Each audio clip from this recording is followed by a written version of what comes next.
نحمده ونصلي ونسلم على سيدنا ومولانا محمد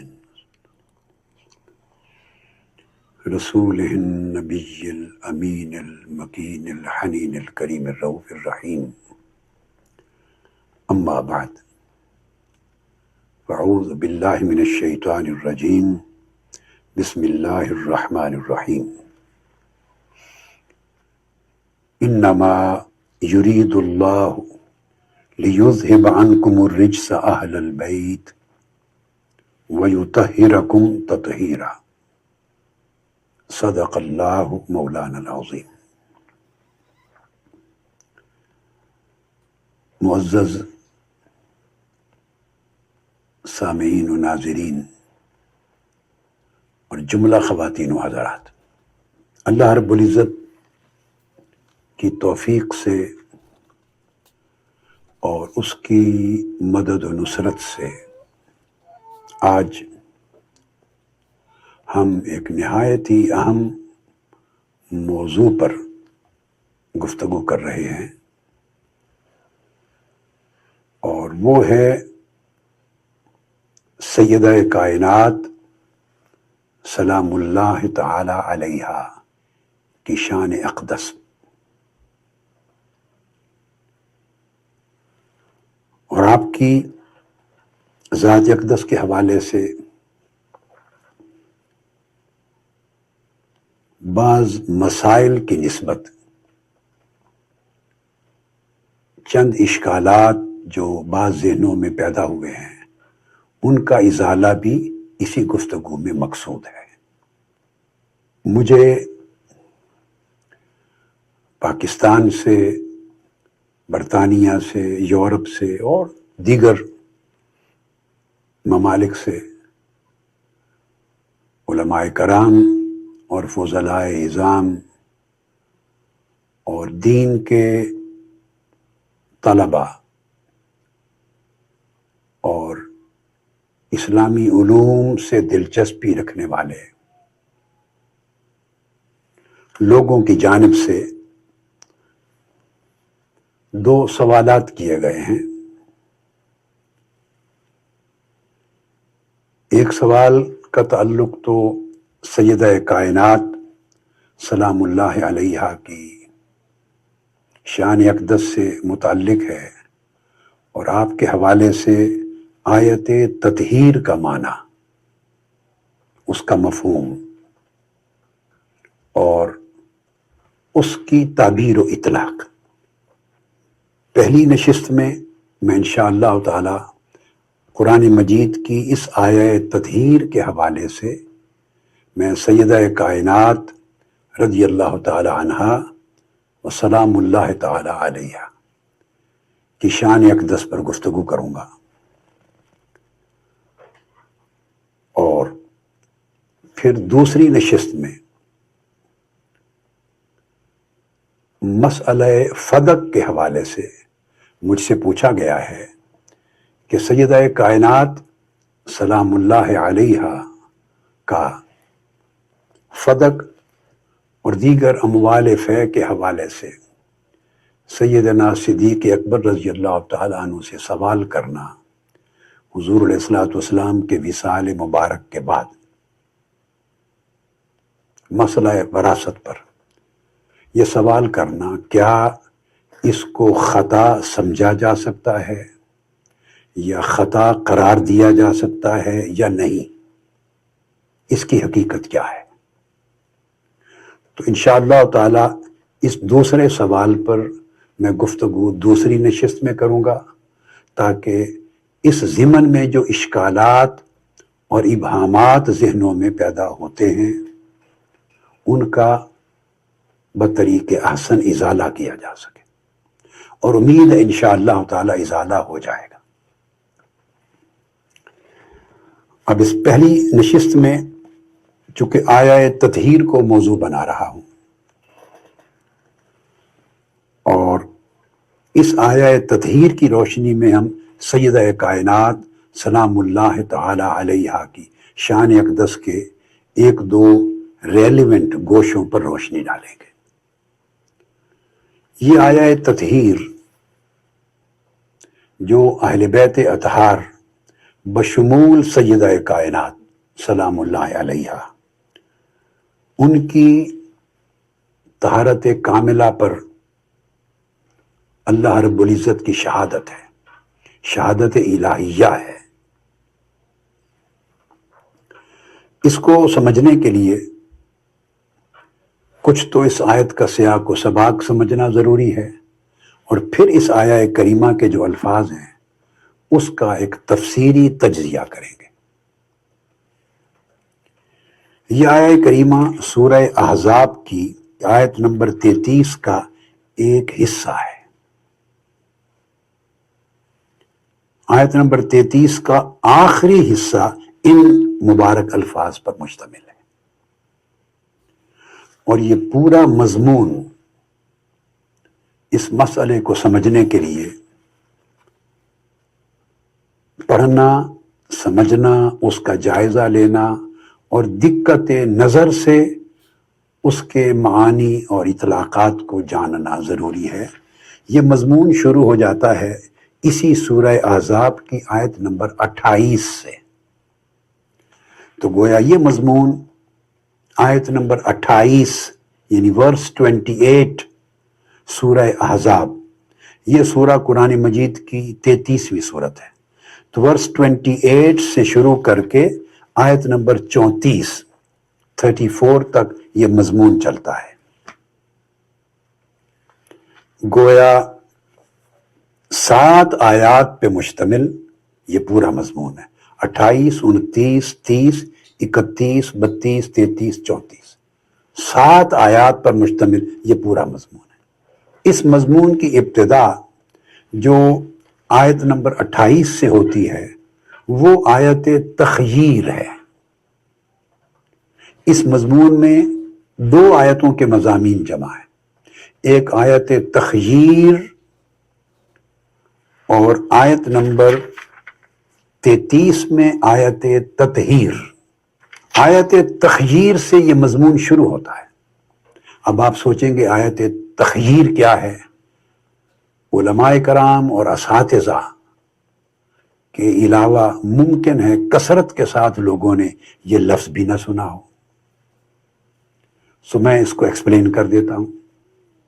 یہ جو احزاب کی آیت نمبر 28 ہے اور اس کے ساتھ آیت نمبر 29، یہ دونوں آیتیں ملا لیں تو یہ آیت تخییر کا مضمون ہے۔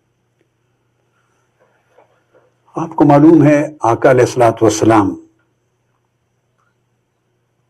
نے فرمایا الفقر فخری، ان کا اختیاری فقر تھا، اور وسائل کی فراوانی تو آپ رکھتے نہیں تھے، اور جو آتا خرچ فرما دیتے۔ تو گھر میں آپ نے یہ بھی سنا اور جانا ہوگا کہ جب ہجرت مدینہ ہوئی اور حضرت ابو ایوب انصاری رضی اللہ تعالیٰ عنہ کے گھر میں 6 ماہ کے لگ بھگ کا عرصہ قیام فرمایا، تو کھجور آپ کا کھانا تھا، اور حیات طیبہ پوری ہی اس طرح گزری کہ کھجور، جو کی روٹی، کبھی پانی، کبھی فاقہ۔ ام المومنین حضرت عائشہ صدیقہ رضی اللہ تعالیٰ عنہ فرماتی ہیں کہ اہل بیت محمد نے صلی اللہ علیہ وسلم، آقا علیہ السلام کی ازواج مطہرات اور آپ کی فیملی نے پیٹ بھر کے 2 وقت کا کھانا پوری زندگی میں نہیں کھایا۔ اور بسا اوقات ایسا بھی ہوتا کہ ضروری حاجات کو پورا کرنے میں بھی ظاہری طور پہ دشواری پیش آتی، تو ازواج مطہرات نے نفقہ، اخراجات کے اور بنیادی ضروریات اور حاجات کے لیے آقا علیہ السلام سے درخواست کی۔ جیسے آپ گھر میں بات کریں کہ ہمارے گھر کے کچھ اخراجات بڑھائیں، ضروریات زیادہ ہیں، تو یہ جو اویلیبل وسائل ہیں ان سے ضروریات پوری نہیں ہوتی، تو درخواست کی۔ آقا علیہ الصلوۃ والسلام نے فرمایا کہ تم مجھ سے وہ چیز مانگ رہی ہو جو میرے پاس ہے نہیں، اپیرنٹلی، ویسے تو وہ زمین و آسمان کیا، ورائے آسمان اور تحت زمین ساری کائنات کے مالک و وارث ہیں آقا علیہ الصلوۃ والسلام۔ تو ظاہری طور پہ جو وسائل حیات تھے اور وسائل معیشت تھے، اس میں آقا علیہ السلام نے فرمایا کہ تم اگر زیادہ نفقہ اور اخراجات مانگتی ہو تو میرے پاس زیادہ وسائل تمہیں دینے کے لیے نہیں ہیں۔ تو آپ کی طبیعت مقدسہ پہ کچھ ملال آیا، جس کی وجہ سے آپ کچھ دیر کے لیے اس ملال کی کیفیت میں رہے آقا علیہ السلام کچھ دن۔ اسی اثناء میں سیدنا صدیق اکبر رضی اللہ تعالیٰ عنہ بھی آئے، سیدنا فاروق اعظم رضی اللہ تعالیٰ عنہ بھی آئے۔ جب ان کو معلوم ہوا کہ آقا علیہ السلام کی طبیعت مقدسہ پر ازواج مطہرات رضوان اللہ تعالیٰ علیہن کے اس درخواست کی وجہ سے ملال آیا ہے آپ کی طبیعت مبارکہ پہ، تو وہ سخت خفا ہوئے سیدنا صدیق اکبر رضی اللہ تعالیٰ عنہ اپنی صاحبزادی سے، سیدنا فاروق اعظم اپنی صاحبزادی سے، یعنی آقا علیہ السلام کی ازواج مطہرات میں سے تھی ام المومنین حضرت عائشہ صدیقہ رضی اللہ تعالیٰ عنہ اور ام المومنین حضرت حفصہ رضی اللہ تعالیٰ عنہ۔ آقا علیہ السلام نے روک لیا کہ خفا نہ ہو، تاہم اس پس منظر میں یہ آیت کریمہ نازل ہوئی جو سورہ احزاب کی آیت نمبر 28 ہے اور 29۔ اس کو آیت تخییر کہتے ہیں۔ اللہ رب العزت نے فرمایا کہ اے میرے حبیب صلی اللہ علیہ وسلم، آپ ان کو اختیار دیں، یعنی ان کو دراصل قناعت کی طرف توکل میں اور مضبوط تر کرنے، قناعت میں اور مستحکم کرنے، تقوی کے رتبے میں اور بلند تر کرنے اور فقر کی زندگی کے ساتھ اور قریب کرنے اور اس پر اور مضبوط کرنے کے لیے اللہ رب العزت نے یہ آیت کریمہ کے ذریعے تدبیر عطا فرمائی۔ تو آپ ان سے کہہ دیجئے کہ اگر تو دنیاوی وسائل کی فراوانی چاہیے، آسائش چاہیے، زیادہ ضروریات کے لیے وسائل زیادہ چاہیے، تو میں آپ کو اختیار دیتا ہوں، آپ چاہیں تو دنیا کے زیادہ وسائل تلاش کر لیں جو میرے پاس نہیں ہے، میں آپ کو آزاد کر دیتا ہوں۔ اور اگر میرے ساتھ رہنا ہے، یعنی اللہ اور اللہ کے رسول کو منتخب کرنا ہے، تو نہایت ہی محدود وسائل اور فقر کی زندگی کے ساتھ پیار کرنا ہوگا، قناعت کے ساتھ شکر گزاری اور بڑی اطمینان کے ساتھ رہنا ہوگا، تاکہ آپ کی طبیعت میں بھی بوجھ اور ملال نہ آئے اور میرے بھی طبیعت پہ بھی بوجھ ملال نہ آئے۔ تو اللہ رب العزت نے یہ آپشن دینے کا فرمایا۔ تو آقا علیہ السلام نے فرمایا کہ آپ اگر دنیاوی حیات کی وسعت اور فراوانی وسائل کی چاہتی ہیں تو میں تمہیں اس کے لیے آزاد کر دیتا ہوں، اور اگر اللہ کے رسول کو چوز کرتی، منتخب کرتی ہیں، تو پھر تقوی اور فقر کی یہ جو زندگی ہے اس پر آپ خوش رہیں، جیسا بھی گزر اوقات ہو اس پر خوش رہیں۔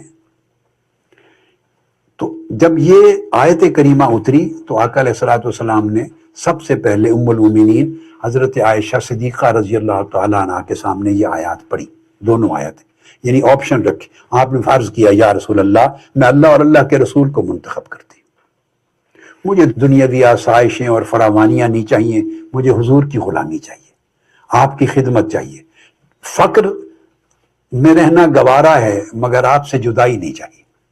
اور یہی جواب تمام ازواج مطہرات نے دیا۔ تو انہوں نے آپشن آقا علیہ السلام نے دی، اور انہوں نے اس آپشن پہ آزادانہ اپنے اختیار کو استعمال کرتے ہوئے فقر کو آقا علیہ السلام کی صحبت اور خدمت کے ساتھ قبول کر لیا۔ اس آیت کو آیت تخییر کہتے ہیں، یعنی انہیں اختیار دینا۔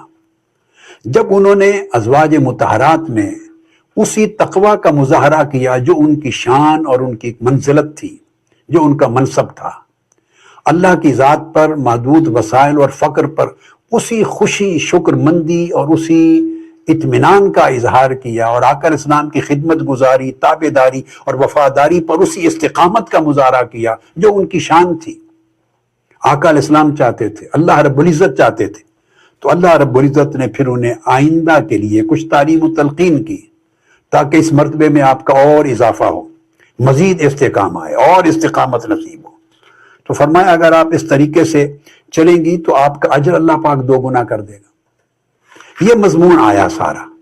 تو قنوت کی، اطاعت گزاری کی تلقین آئی، نیک اعمال میں اور اضافہ کرنے کی تلقین آئی، اور تقوی کی تلقین آئی، اور جنت کا جو باعزت رزق ملے گا اس پر نگاہ رکھنے کی تلقین آئی، اور یہ بھی فرمایا کہ اے ازواج پیغمبر، آپ دیگر لوگوں کی بیویوں کی طرح ان کی مثل نہیں ہے، آپ کا مرتبہ تقوی پرہیزگاری میں بہت بلند ہے، تو پھر ان کو آداب، ان کو تقوی، ان کو پرہیزگاری، تدین اور بلند رتبہ کس طرح شایان شان ہے، یہ ساری تعلیم دی گئی۔ اور یہ ساری تعلیم ان مختلف آیات میں 28 نمبر آیت سے لے کر آیت نمبر 32 تک آئی۔ اس کے بعد پھر آیت نمبر 33 آئی ہے۔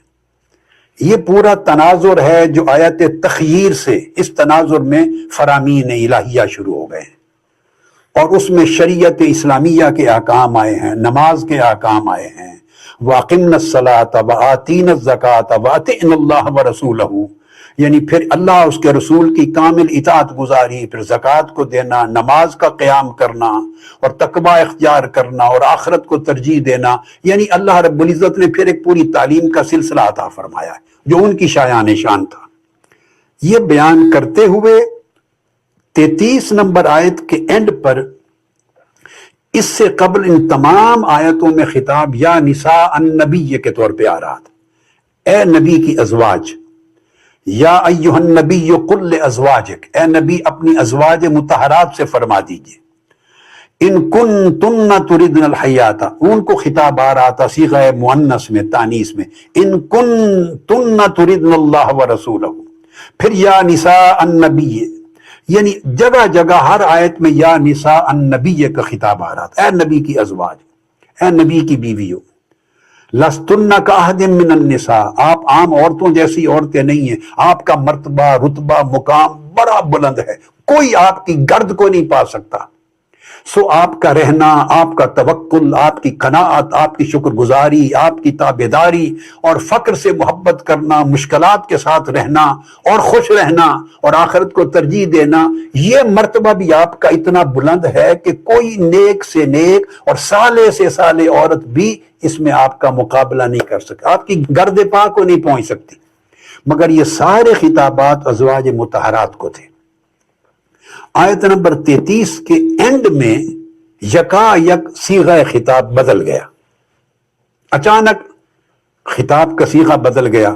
پہلے سارا مؤنث کے صیغے میں خطاب آ رہا تھا کہ جس میں مخاطب صرف خواتین ہیں، ازواج مطہرات، کوئی مرد اس میں شامل نہیں۔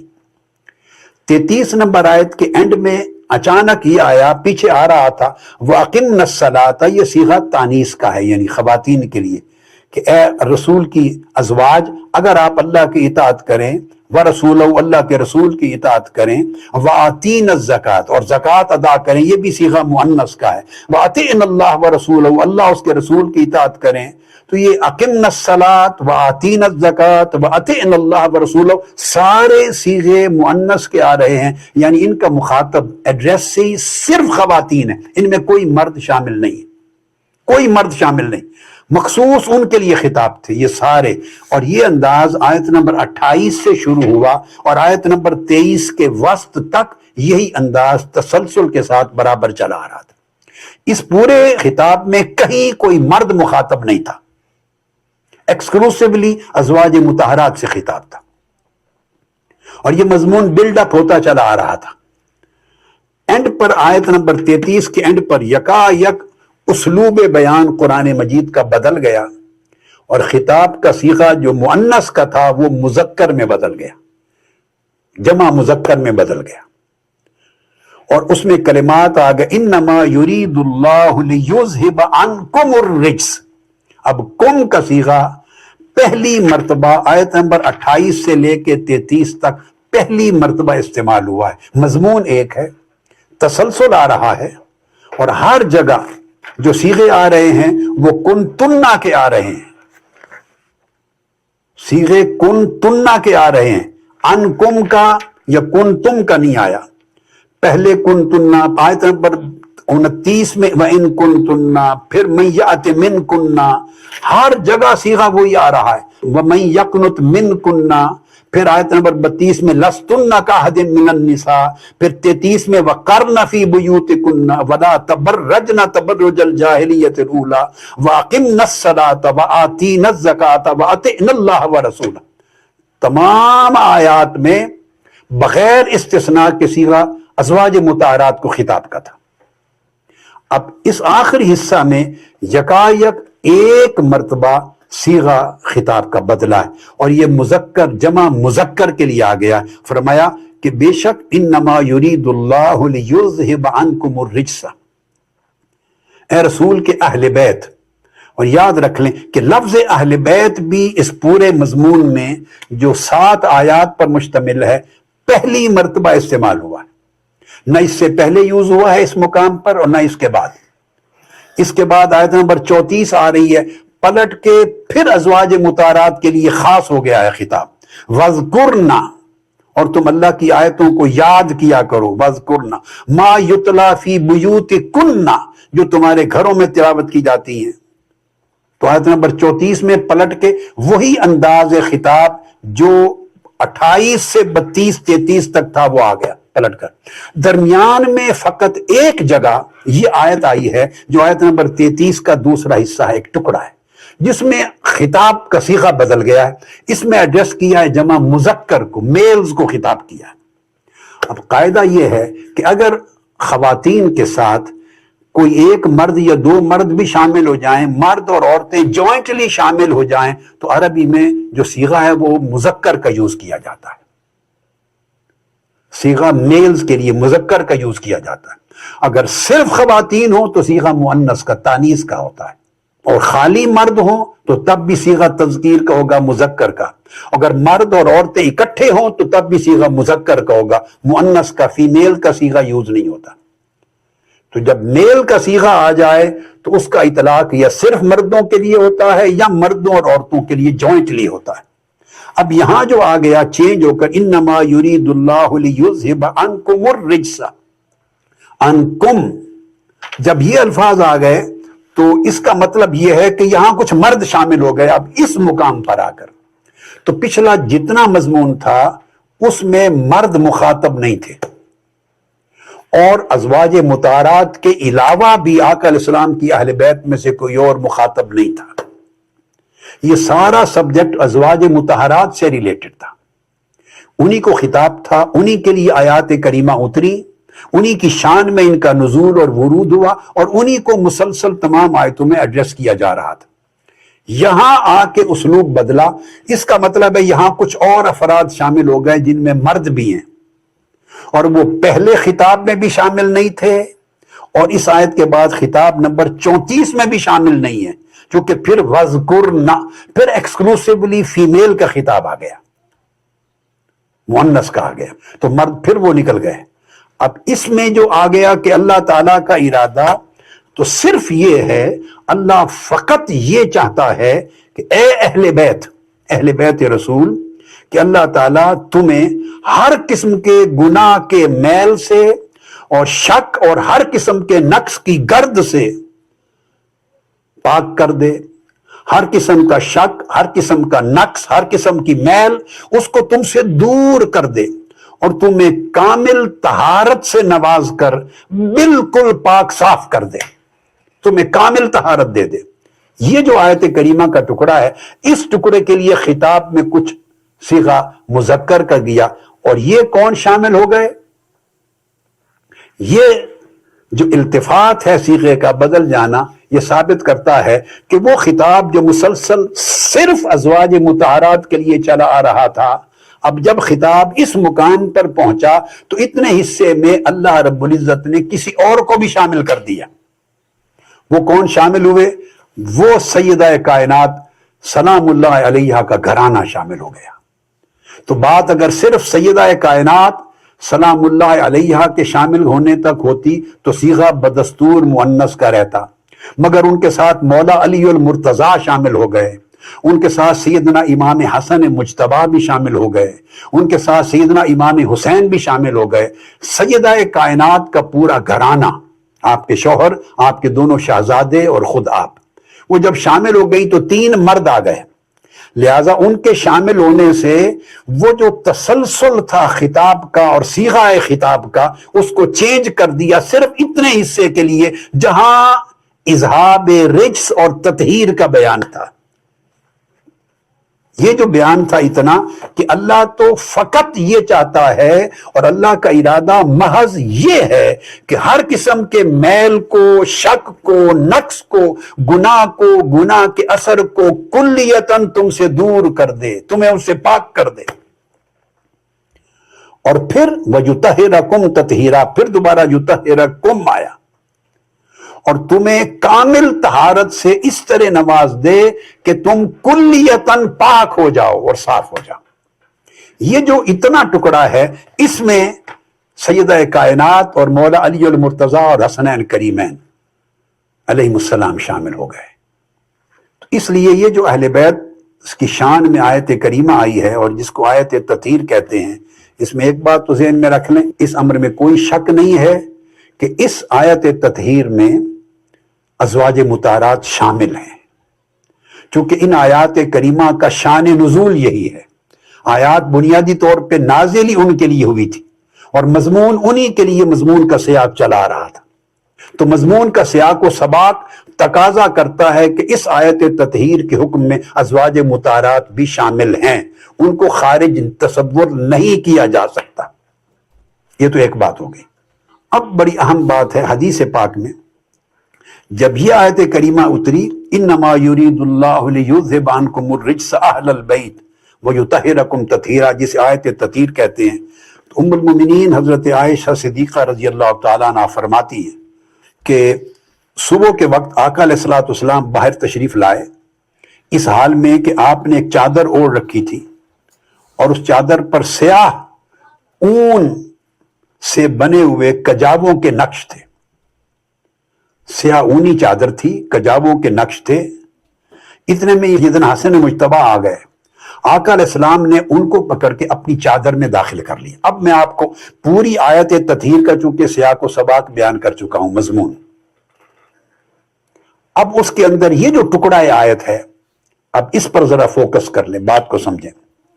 تو سیدنا حسن مجتبیٰ شہزادے تھے، آقا علیہ السلام نے ان کو اپنی چادر میں داخل کر لیا۔ ثم جاء الحسین فدخل معه، پھر سیدنا حسن مجتبیٰ کے بعد پھر امام حسین تشریف لے آئے، دوسرے شہزادے، ان کو بھی آپ نے چادر کے اندر داخل کر لیا۔ ثم جاءت فاطمہ فادخلها، پھر سیدہ کائنات حاضر ہوئی آقا علیہ السلام کی بارگاہ میں، ان کو بھی حضور علیہ السلام نے اپنی چادر میں داخل فرما لیا۔ ثم جاء علی فادخلہ، پھر سیدنا مولا علی المرتضیٰ حاضر ہوئے آقا علیہ السلام کی بارگاہ میں، ان کو بھی چادر میں داخل کر دیا۔ تو خود چادر اوڑھ کے بیٹھے تھے اور سیدہ کائنات کو، ان کے دونوں شہزادوں کو اور سیدنا علی المرتضیٰ کو اپنی چادر کے اندر، اونی جو چادر تھی، کالی کملی تھی، اس کے اندر داخل کر لیا۔ اور داخل کر کے یہ واقعہ روایت کر رہی ہیں ام المومنین حضرت عائشہ صدیقہ رضی اللہ تعالی عنہا، داخل کر کے اپنی کملی میں چھپا کے، ثم قال انما یرید اللہ لیذھب عنکم الرجس اہل البیت ویطہرکم تطہیرا، اے میری اہل بیت، تمہارے لیے اللہ پاک کا ارادہ فقط یہ ہے کہ وہ ہر قسم کے نقص و میل اور شک کو تم سے دور کر دینا چاہتا ہے اور تمہیں اس طرح کامل طہارت سے نواز دینا چاہتا ہے کہ کلیتاً پاک و صاف ہو جاؤ۔ ان کو اپنی کملی میں 4 مقدس ہستیوں کو چھپا کر اور خود یہ آیت کریمہ کا ٹکڑا تلاوت فرمایا۔ یہ حدیث صحیح ہے، صحیح مسلم میں ہے، ابن ابی شیبہ سمیت تمام کتب میں، اس پر کوئی کلام نہیں ہے اس حدیث کی صحت پر۔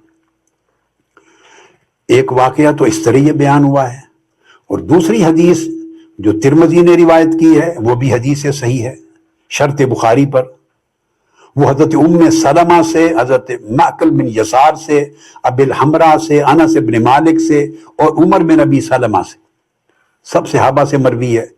اس کے الفاظ یہ ہیں کہ جب یہ آیت کریمہ انما یرید اللہ لیذھب عنکم الرجس، آیت تطہیر نازل ہوئی، تو آپ فرماتی ہیں کہ یہ آیت نازل ہوئی حضرت ام سلمہ کے گھر رضی اللہ تعالیٰ عنہ، ام المومنین ام سلمہ رضی اللہ تعالیٰ عنہ کے گھر آقا علیہ السلام تشریف فرما تھے جب جبرائیل امین یہ آیت کریمہ کا حصہ لے کے اترے۔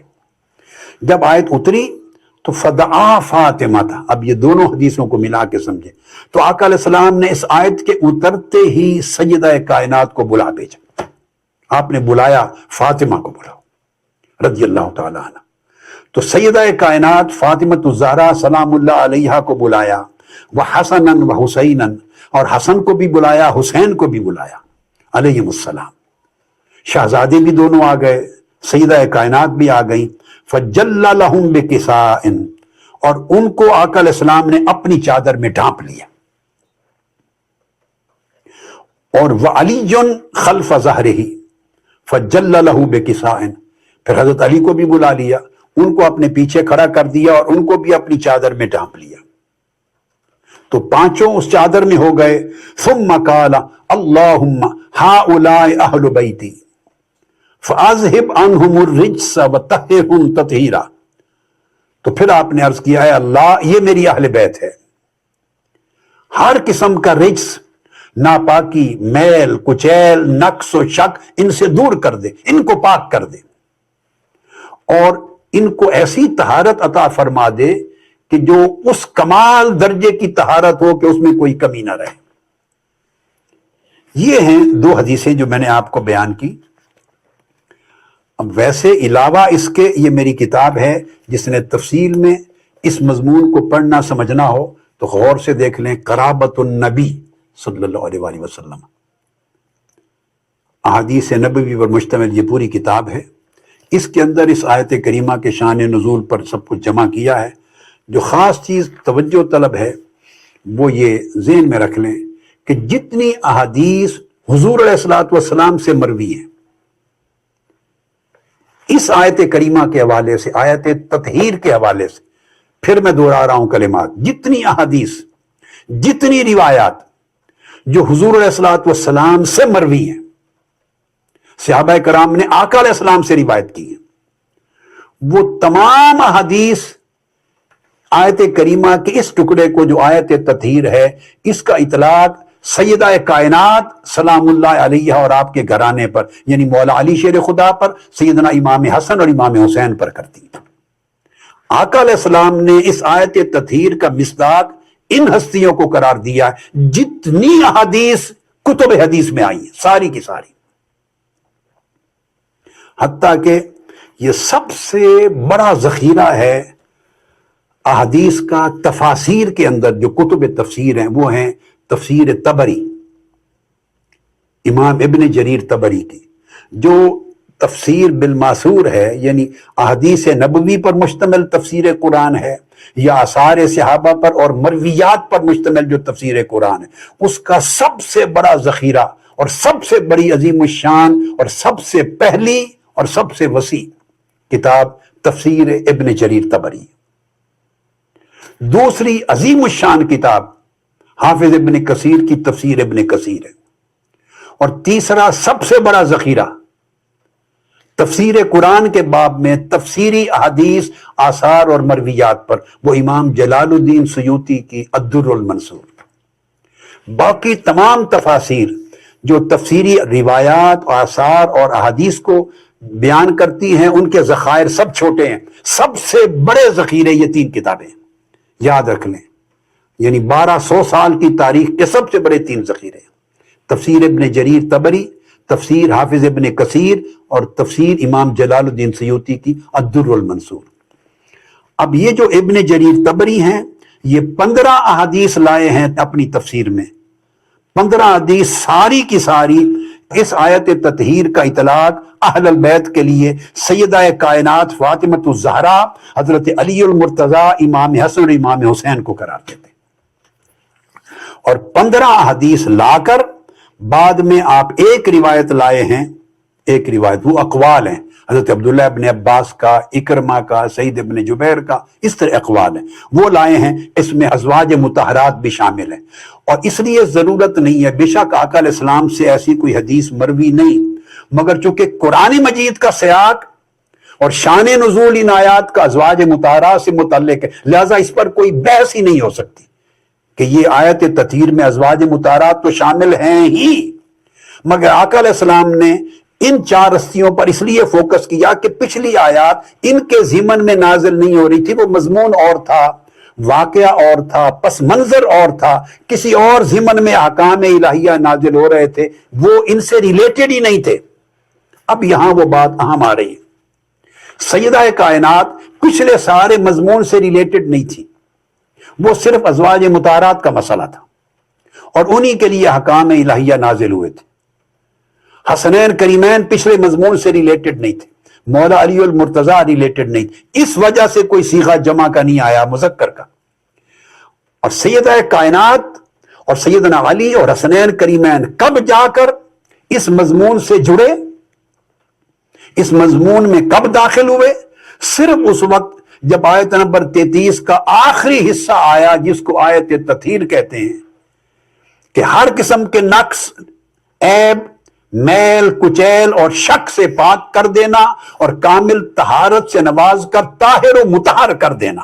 جب یہ خوشخبری آئی، اس میں سیدہ کائنات اور آپ کے گھرانے کو شامل کر دیا۔ تو اس آیت سے پہلے کے مضمون بھی آپ سے ریلیٹڈ نہیں ہیں اور بعد کا مضمون بھی آپ سے ریلیٹڈ نہیں ہے۔ اب اس لیے ضرورت نہیں تھی، ازواج مطہرات تو چونکہ سیاق قرآنی سے ثابت ہیں کہ اس آیت تطہیر کا حصہ ہیں، ان کو ایڈ کیا، پھر ان پر فوکس کیا۔ ایک تو یہ ہو گیا۔ دوسری میں نے عرض کیا آپ کو کہ حافظ ابن کثیر کی تفسیر ہے، حافظ ابن کثیر کو ان کی تفسیر میں نے آج آپ کو بیان کر دیا۔ علماء کرام کا کام ہے، اٹھا لیجئے تفسیر ابن کثیر اور پڑھیے، میں نے تو اس میں درج کی ہیں۔ حافظ ابن کثیر 18 احادیث لائے ہیں، ساری کی ساری سیدہ کائنات کی شان میں آیت تطہیر کی، اور مولا علی المرتضیٰ اور حسنین کریمین کی 18 حدیث لائے ہیں، ساری حافظ ابن کثیر سیدہ کائنات اور آپ کے گھرانے پر آیت تطہیر کا اطلاق کیا ہے۔ اور اس کے بعد آپ 2 اقوال لائے ہیں، اور ان 2 اقوال سے یہ بیان کیا ہے کہ اس کے ذریعے ازواج مطہرات کا بھی آیت تطہیر میں شامل ہونا ثابت ہے۔ اور یہ میں پھر دہرا رہا ہوں کہ ازواج مطہرات کا آیت تطہیر کے دامن میں شامل ہونے کے لیے کسی قول اور روایت کی حاجت نہیں ہے، چونکہ وہ قرآن مجید کی آیات کا سیاق خود ازواج مطہرات سے متعلق ہے، وہ قرآن کی اپنی دلیل ہے۔ مگر احادیث نبوی کی بات بتا رہا ہوں، 18 احادیث صرف ان ہستیوں سیدہ کائنات کے گھرانے سے متعلق لائیں کہ یہ آیت تطہیر اہل بیت کی سیدہ کائنات کے گھرانے سے ریلیٹڈ ہے۔ پھر تیسری کتاب میں نے امام جلال الدین سیوطی کی بتائی، الدر المنصور، اسے اٹھا لیجئے، اس آیت کے تحت پڑھیے۔ امام جلال الدین سیوطی 17 حدیث نبوی لائے ہیں اس آیت تطہیر کے مصداق کے لیے، اہل بیت کے لیے، اور 17 کی 17 ساری سیدہ کائنات اور پھر ان کا گھرانہ مولا علی المرتضیٰ اور حسنین کریمین رضوان اللہ تعالی علیہ مجمعین والسلام اللہ علیہم، ان پر اطلاق کیا ہے۔ اور اطلاق کر کے اور شروع میں ان احادیث سے پہلے 3 روایات آپ لائے ہیں کہ اس میں ازواج مطہرات بھی شامل ہیں۔ اب ازواج مطہرات کو اس آیت تطہیر میں شامل کرنے کے لیے کوئی قوی تر احادیث روایات کی اس لیے ضرورت نہیں ہے، میں نے بتایا کہ 7 کی 7 آیات پوری ازواج مطہرات کے ضمن میں ہی نازل ہوئی، تو سیاق آیت اور نزول قرآن جو تھا، آیات کا نزول، وہ خود دلالت کرتا ہے اور وہ کافی ہے۔ مقصود بات کرنے کا یہ تھا کہ مضمون سارا ازواج مطہرات کے لیے تھا، درمیان میں ایک جگہ ایسی آئی جہاں تطہیر کا ذکر کرنا تھا، اس تطہیر کے حصے کا مصداق آقا علیہ السلام نے فوکس کر دیا ان کے ساتھ ان ہستیوں کو۔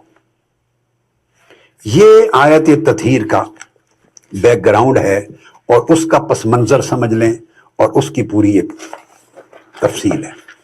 اب اس کے تجزیہ پر آ جاتے ہیں۔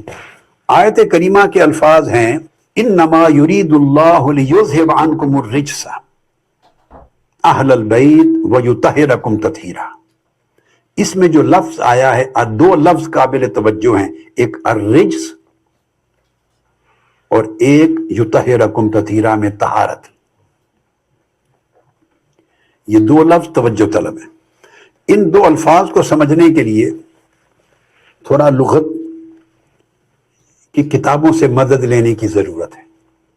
جو پہلا لفظ ہے کہ اللہ تعالیٰ، اس کا معنی یہ ہے کہ اللہ پاک کا ارادہ فقط یہ ہے کہ وہ ہر قسم کا رجس اے اہل بیت آپ سے دور کرنا چاہتا ہے۔ اب ہر قسم کا رجس دور کرنا چاہتا ہے، پہلے تھوڑا اس پر فوکس کر لیتے ہیں۔